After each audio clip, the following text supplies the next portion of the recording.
2024년 8월부터 9월, KT 이용자 22,227명의 개인정보가 유출됐습니다. 이 중 368명은 무단 소액 결제로 2억 4,300만 원의 금전 피해를 입었습니다. LG U+ 역시 침해 사고 조사 과정에서 서버를 폐기해 공무집행 방해 혐의로 수사 의뢰됐습니다.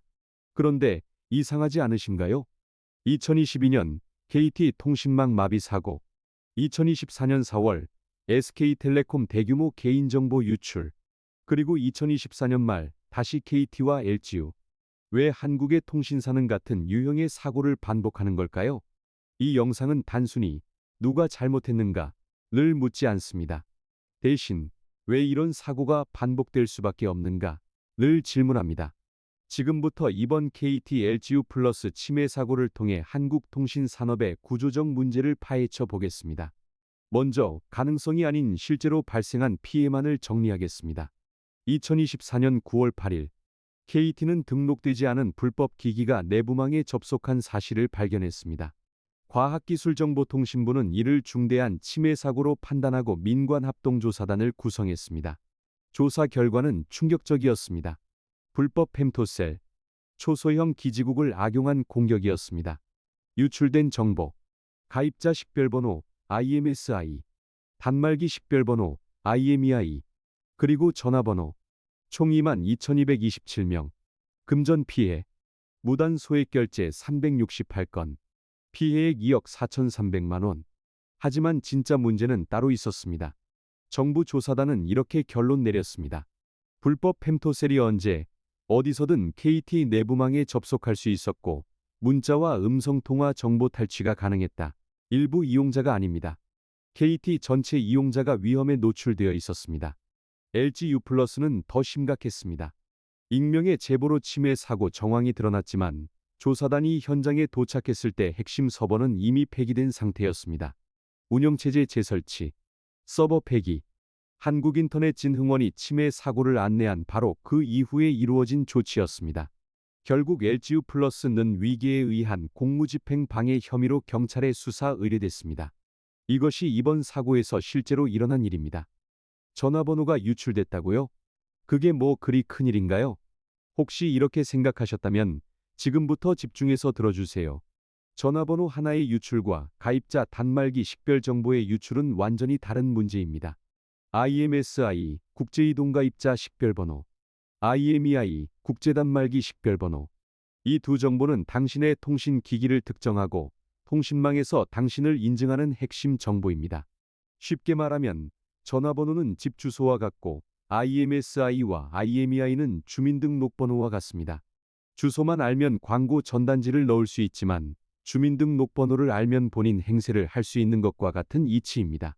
이번 사고에서 공격자들은 불법 펜토셀을 차량에 싣고 특정 아파트 단지를 돌아다녔습니다. 강한 전파를 쏴서 정상 기지국 대신 불법 기지국의 스마트폰을 연결시켰습니다. 그리고 그 순간 암호화는 해제됐습니다. ARS 인증 정보, SMS 인증 정보, 평문 상태로 탈취 가능했습니다. 이 정보만 있으면 본인 확인 없이도 소액 결제를 할 수 있습니다. 피해자들은 대부분 청구서를 받고 나서야 피해 사실을 알았습니다. 누군가 내 이름으로 모바일 상품권을 구매하고 그걸 현금화해서 중국으로 송금했습니다. 이것이 단순한 전화번호 유출과 가입자 식별정보 유출의 차이입니다. 이건 기술적 문제가 아닙니다. 당신의 일상을 훔쳐갈 수 있는 실질적 위협입니다. 자, 그럼 이제 이렇게 물을 수 있습니다. KT와 LGU+가 보안을 소홀히 한 거 아닌가요? 다른 통신사는 괜찮은 거 아닌가요? 결론부터 말하면 아닙니다. 이번 사고를 개별 기업의 관리 부실로만 보면 본질을 놓치게 됩니다. 한국 통신사들은 구조적으로 비슷한 문제를 안고 있습니다. 첫째, 외주 하청 중심의 IT 운영 구조. KT의 펜토셀 제조는 외주였습니다. 인증서 관리도 제대로 통제되지 않았습니다. 조사 결과를 보면 외주 제작사에서 중요 정보가 보안 통제 없이 취급됐습니다. 이건 KT만의 문제가 아닙니다. 한국의 대부분 통신사가 IT 인프라를 외주 협력사에 의존합니다. 비용을 줄이기 위해서입니다. 둘째, 비용으로 취급되는 보안 투자. 통신사에게 보안은 매출을 만들지 못하는 비용입니다. 고객은 보안이 좋아서 통신사를 선택하지 않습니다. 요금이 싸거나 통신 품질이 좋아서 선택합니다. 그렇다면 통신사 입장에서 보안에 돈을 쓸 이유가 있을까요? 사고가 나기 전까지는 없습니다. KT는 2024년 3월부터 7월까지 자체 점검에서 악성 코드를 발견했지만 정부에 신고하지 않았습니다. 총 41대의 서버, 26종의 악성 코드. 왜 신고하지 않았을까요? 사고를 공개하면 주가가 떨어지고 이미지가 나빠지고 규제가 강화되기 때문입니다. 셋째, 사고 이후 반복되는 패턴. 사과 발표, 재발 방지 약속, 일부 임원 문책, 그리고 끝. 근본적인 구조 개선은 없습니다. 2022년 KT 통신망 마비 이후 무엇이 바뀌었나요? 2024년 SK텔레콤 유출 사고 이후 산업 전반의 보안 기준이 높아졌나요? 아니요. 같은 문제가 다른 회사에서 반복되고 있을 뿐입니다. 이것이 바로 KT와 LGU+만의 문제가 아닌 이유입니다. 이건 한국통신산업 전체의 구조적 문제입니다. 그렇다면 이렇게 물을 수 있습니다. 이번에 사고가 없었던 SK텔레콤은 안전한 거 아닌가요? 대답은 간단합니다. 모릅니다. 사고가 없었다는 건 두 가지를 의미할 수 있습니다. 하나, 실제로 보안이 잘 되어 있다. 둘, 아직 발견되지 않았을 뿐이다. SK텔레콤은 2024년 4월 2,300만 명의 개인정보가 유출되는 대규모 침해 사고를 겪었습니다. 악성 코드, 28대의 서버 감염, 그리고 정부 조사 과정에서 2022년도 침해 사고를 자체 처리하고 신고하지 않은 사실이 드러났습니다. 그렇다면 SK텔레콤의 보안 구조는 KT, LGU+와 얼마나 다를까요?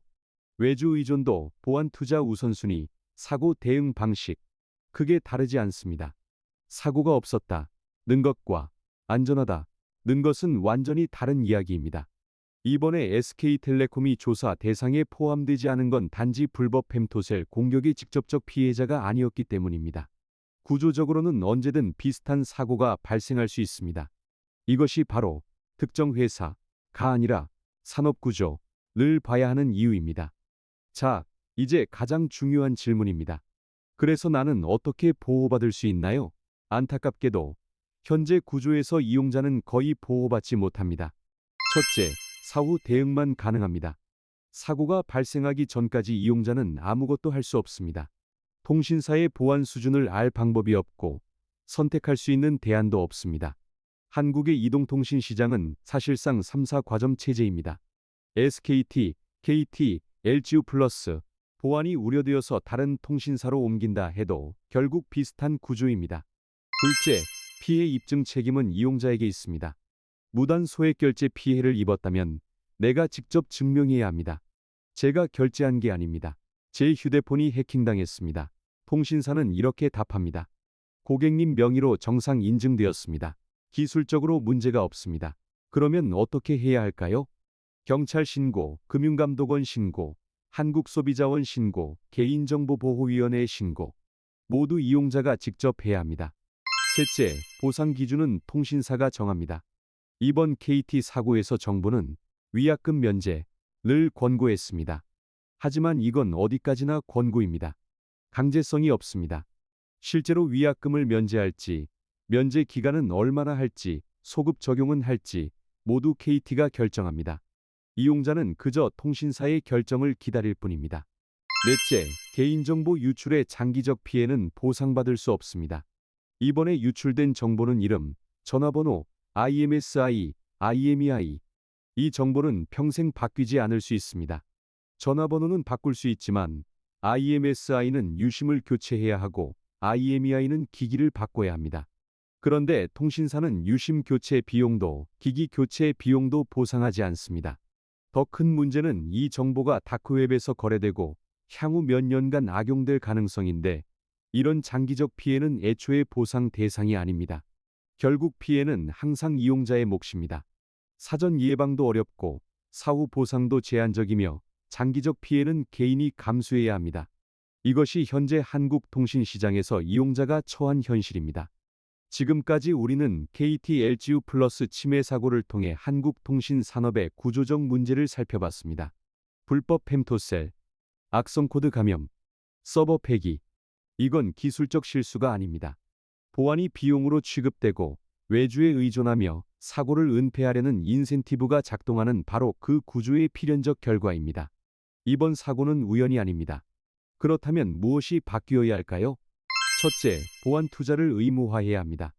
매출의 일정 비율을 보안에 투자하도록 법으로 강제해야 합니다. 둘째, 사고 은폐에 대한 처벌을 강화해야 합니다. 신고 지연, 서버 폐기 같은 행위에 실질적인 제재가 필요합니다. 셋째, 이용자 보호 체계를 만들어야 합니다. 피해 입증 책임을 통신사에게 전환하고 집단 소송을 가능하게 해야 합니다. 하지만 이런 변화가 당장 일어나기는 어렵습니다. 통신사는 거대 기업이고 정치적 영향력도 큽니다. 그렇다면 우리는 무엇을 할 수 있을까요? 첫째, 이 구조를 이해하세요. 당신이 겪는 피해는 개인의 잘못이 아닙니다. 둘째, 기록하세요. 이상한 결제, 의심스러운 접속, 모든 걸 캡처하고 저장하세요. 셋째, 목소리를 내세요. 민원, 신고, 제보. 조용히 당하지 마세요. 이 영상은 특정 기업을 비난하기 위한 것이 아닙니다. 우리가 어떤 구조 속에 놓여 있는지, 그 구조가 왜 우리를 보호하지 못하는지, 그걸 이해하는 것이 목적입니다. 이번 KT LGU 플러스 침해 사고는 일단락됐습니다.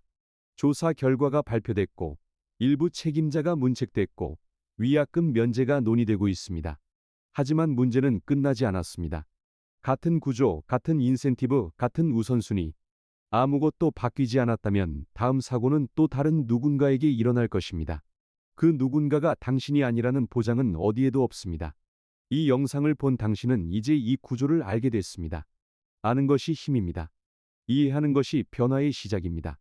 구독과 좋아요는 이런 이야기가 더 많은 사람에게 닿을 수 있게 합니다. 여러분의 안전을 위해 계속해서 이야기하겠습니다. 시청해 주셔서 감사합니다. 대상아이티였습니다.